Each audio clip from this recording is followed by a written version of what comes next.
ఇక్కడ ఈ క్వశ్చన్లో లాజిక్ వచ్చేసి n² + 1 అనమాట. n² + 1. ఫస్ట్ n ప్లేస్లో 1 పెట్టి చూద్దాం. 1² + 1, 1 + 1 2. నెక్స్ట్ n ప్లేస్లో 2 పెడితే 2² + 1 అంటే 4 + 1 5.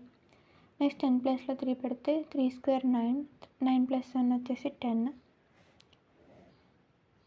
ఆ తర్వాత n ప్లేస్లో 4 పెడదాం. 4² + 1 అంటే 16, 4 4 16 + 1 17. నెక్స్ట్ n ప్లేస్లో 5 పెడదాం. 5² + 1 అంటే 5 5 25 + 1 26. మనకి ఇప్పుడు ఇవన్నీ వచ్చేసినాయి. 2 5 10 17 26. 2 5 10 17 26. ఇంకోటి కావాలంటే మనం నెక్స్ట్ నెంబర్ 6² + 1 చేద్దాం. 6 6 36. 36 + 1 వచ్చేసి 37. ఆన్సర్ 37.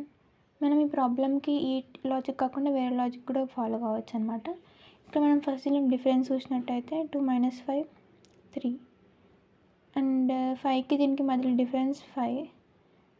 మళ్ళీ దీనికి డిఫరెన్స్ 7 వస్తుంది.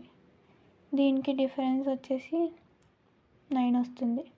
ఇలా ఇవన్నీ ఆడ్ నెంబర్స్ వచ్చాయి మనకి. నెక్స్ట్ ఆడ్ నెంబర్ ఏముంటుంది? 11 ఉంటుంది. సో 26కి 11 యాడ్ చేయండి. 7 37.